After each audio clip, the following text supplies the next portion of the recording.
One of the themes that runs throughout the Feelings Are Mutual, your autobiography, is the Incredible Hulk. Now, these days, with a couple of movies and the television series, there's more than one version. Which one are you actually talking about in your book? It is the television series from the late 1970s, early 80s, developed by Kenneth Johnson, starring Bill Bixby as Dr. David Banner, with Lou Ferrigno as the creature, the Hulk. So that's very much your Hulk, rather than the ones that people might think was a recent film. I was 7 or 8 when it started. I was 12 when it finished, and they showed it a couple of years later, I think. So, and then again when I was about 19, I found it when they repeated some, and it has a place in my heart. That old show. So what was it in particular that made you latch on to that as something that meant a lot to you? Well, I think it's the way Kenneth Johnson developed it, really, because it wasn't a straight adaptation of the comic book. He completely rewrote the origins of it and changed the emphasis on it, really, so that the emphasis was on Banner rather than the Hulk creature.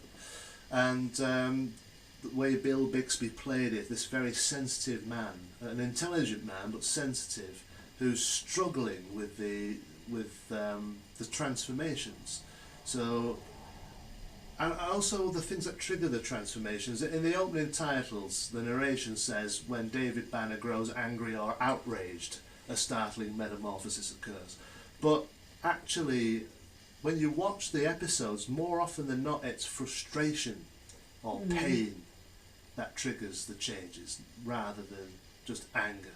And that was the sort of thing that you identified, because, again, at this point, you still didn't really know anything about Asperger's syndrome, certainly didn't have a diagnosis, and so it was more identifying with the emotions of the character. Yeah, and watching him get to the point where he can take no more, and then you get the white eyes and the intense music, the white eyes, the shirt ripping, and he swells up into the Hulk. But then after he's done his property damage and shoved a few people about, calmed down and then reverted back, then you've got the other side of the coin, which really resonated with me, that he would then be in emotional meltdown. Because he could never remember what he'd done as the Hulk, so he would go back into that situation and see the destruction, and see that someone's got their arm in a sling, or they're being taken to hospital, and they might even be the bad guys, but he's thinking, I did that, There are also episodes where he bursts into tears. He can't cope anymore with the transformations and not being able to control it. All of that resonated with me, really, as I had these mood problems, not anger particularly, but more the ups and downs. Yeah, feelings of failure and not being able to understand why I can't do certain things that seem easier for everybody else. And depression. So the way it was written and played, David Banner, it really spoke to me. Another thing you mention in your book is the glowing DNA as something that again sort of resonated with you. Can you explain a bit about that, as to what it actually meant to you? Well, I'd always, certainly when I was getting into secondary school, I felt really out of sorts with my peers and felt odd. I felt awkward and odd, and I started to think there's something going on up here. There's something wrong, really. But because it wasn't really obvious, it was something that I couldn't communicate to anybody, and I couldn't communicate it to my parents. But people could see after a while I didn't reason the way everybody else did. I had trouble making and keeping friends from that time. From earlier, I was fine actually, but secondary school onwards, it was awkward. And when I used to see in the opening titles the stock shots of blood, and then it would go into this miniature plastic DNA helix with a little light bulb in one of the cells glowing to somehow show that something is happening to him biologically. It really struck a nerve. That I used to when I was watching it as a boy, think there's something like that in me. And do you still think that now, if you have a particularly frustrating day, do you still sort of hear the music? And Oh yeah, I do. Yeah, I was driving through traffic before, and I was, and I do think of the sound even now. I'm in my 40s now, and I still think of the sound and the white eyes and the adrenaline rush, those shots of blood and the little cell going. It does. It's stayed with me all these years. So I have to ask now: do you still watch it? I do still watch it. Yeah, I do. It's funny that my wife says that she can tell when I'm in a depressive period or I'm in meltdown or things haven't gone well that day, because I start watching The Incredible Hulk, or I mimic the music.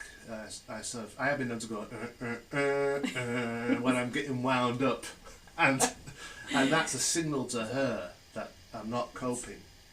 But there are particular episodes as well. Yeah, so you don't just sit and watch a series start to finish. No, I don't. Episode 1 right through to the end. No, I don't do that. But there are key episodes which I really identify with. There's one called The Psychic, where he befriends a girl who also has a problem, but her problem is that every time she touches someone or bumps into someone, she gets a premonition of their near future.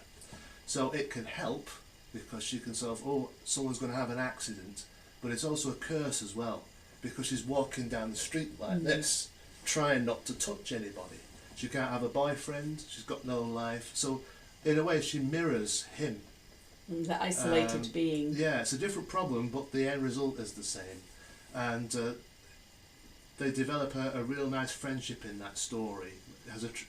It's sort of tragic, but there's a line in it where he gets to the point, he thinks that his alter ego really has killed somebody in that story.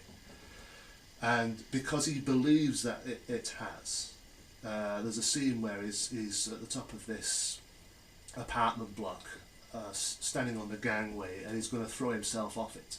And she's leaning out the window trying to talk him down. And he says, I don't know what the curse is anymore, the creature I turn into, or the man that I have become. And I don't know what it is about that line, but it gets me, really. It gets me here. So you feel you almost owe a debt to Kenneth Johnson for his writing, for actually helping you identify parts of yourself, but also watching it helps you through those sort of periods yourself. There's Kenneth Johnson, who wrote and directed the pilot and set it up and developed it for television. You've got Karen Harris and Jill Sherman, who are script editors on it. So they developed with the writers the stories, along with Kenny as well. So that team, those three in particular, they really shaped what it was. And Kenny's decision not to do a straight adaptation of the comic book, but really make an adult drama that operates psychologically and emotionally and will appeal to adults as well as the youngsters watching it. I feel indebted in a way, because he gave me something that I could cling on to during those times when things weren't that great.